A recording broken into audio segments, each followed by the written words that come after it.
Yo, YouTube, what's happening? We back at it. Back at it, making it do what it do, man. So look, I want to give a little rundown. As you can see, last week, I ended up going through the little spot or whatever like that to deliver a in Alabama. Tuesday, I got there, deliver that load. End up sitting because they did not open up for your boy. So came Thursday morning.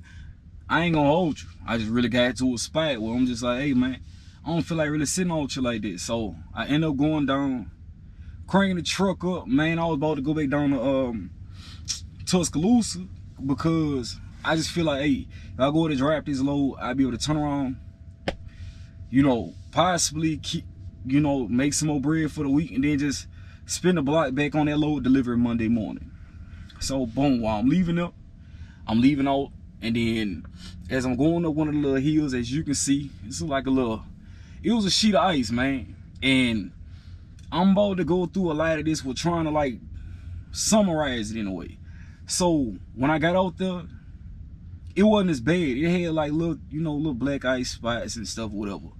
So it was pretty decent, but every night I sat out there, every night I had sat out there, it started to rain at night. It sort of freeze over, you know, come the following morning. So I'm like, okay, whatever. Thursday, me not really thinking that, oh yeah, well, you know, it done froze over or whatever like that, I leave. So I'm leaving, I'll probably get half a mile up the road. And then you got an incline. So it was a truck in front of me. No, it was two trucks in front of me, and then another truck behind me. So the two trucks started going up, but we hadn't caught momentum. The truck in front of me stalled out. So while he was trying to get up the hill, he ended up stalling out and he ended up stopping, which caused me to stop. But I had weight on me. So he was actually able to, I guess, you know, put it in first and second gear and kind of like maneuver his way up the little incline. So me, on the other hand, the other truck stopped at the bottom. He rolled back down to the, he wasn't even all the way up because we had some distance in between us. So he was kind of still at the bottom. So when dude had stalled out, I seen him stall out because of the way the truck had jerked when he put it into gear. But then it was like, I'm like, bro, dude stalled out. So if I lose momentum, I'm gonna slide back down. So boom, he lose momentum, whatever. I had to stop my truck completely. But I'm like, all right, boom, if I stop on this road, I have to maneuver my truck to the shoulder just so that I don't slide all the way back and jackknife this truck. So I maneuvered it or whatever like that. Dude came back down. He was like, oh, my fault, man. I stalled out. I thought I was in the right gear and blah, blah, blah, all this. I'm like, hey, man, don't even worry about it. Go about your business. You know what I'm saying? I'll be all good. I hit up maintenance. I start going back and forth for maintenance. So then maintenance is like, well, you know, we could send a record out, but it's probably gonna be $15, $2,000, whatever like that. I'm like, hey, man, whatever it's gonna take, because at this point, I just can't sit out you like this. So while he was on the phone, my truck cut off. So my truck is sitting at an angle. It's damn near flipped over. And I ain't gonna hold you. The truck is damn near flipped over. Like the front axles is not even touching the ground. So I caught it just in time. So when I told Manis, I'm like, bro, I can't sit like this because my truck will flip over. Like one gust of wind, it's over with. So he was like, all right, so your truck just cut off. I'm like, yeah, on the phone with you. My truck just cut off because I'm sitting at an angle and the fuel isn't getting through the lines to run through the motherfucking fuel pump. It's just a whole bunch of shit I was trying to explain without at the same time trying to keep calm. So then, boom.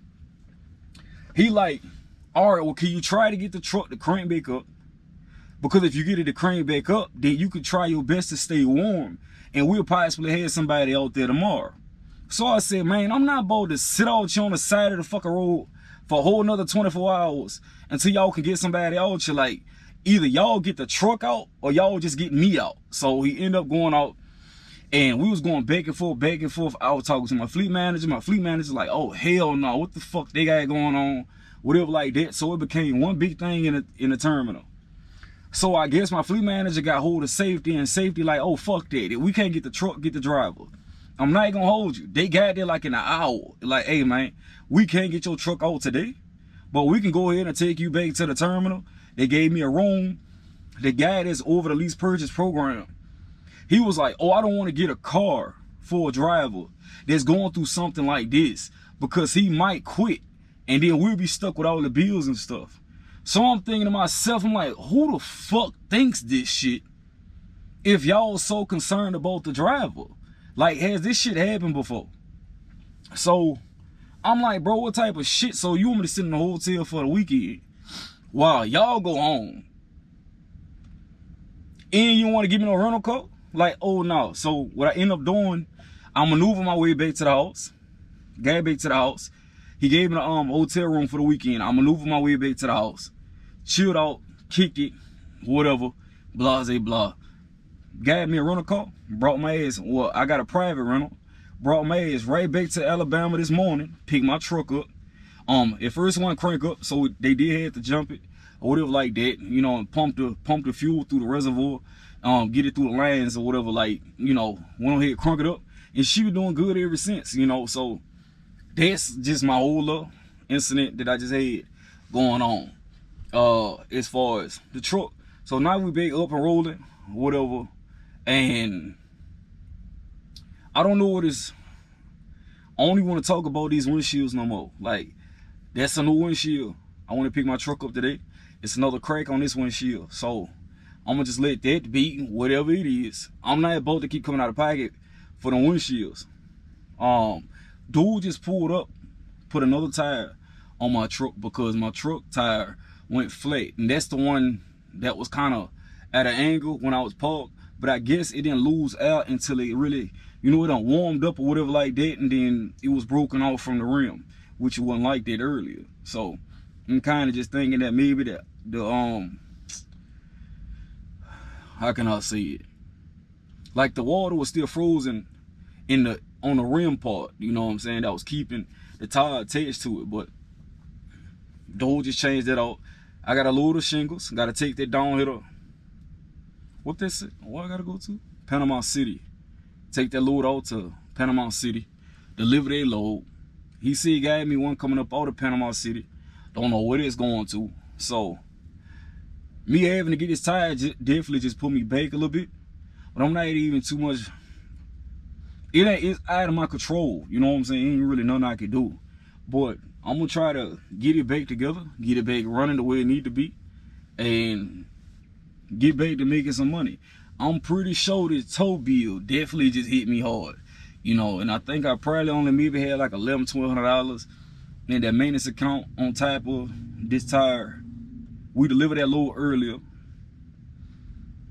That was a $1,400 load. I got this one right here. It's a $1,000 load going like 280 miles. Go ahead and get that out, make that happen. And hey, just call it what it is. You know, but you know, I always like to keep y'all updated on what's going on or whatever, you know. So we're gonna continue to keep pushing, keep rolling, making it happen. You know what I'm saying? If you made it this far, please like, share, subscribe, comment, all the good shit. You know what I'm saying? To catch up with you on the next one. Yeah.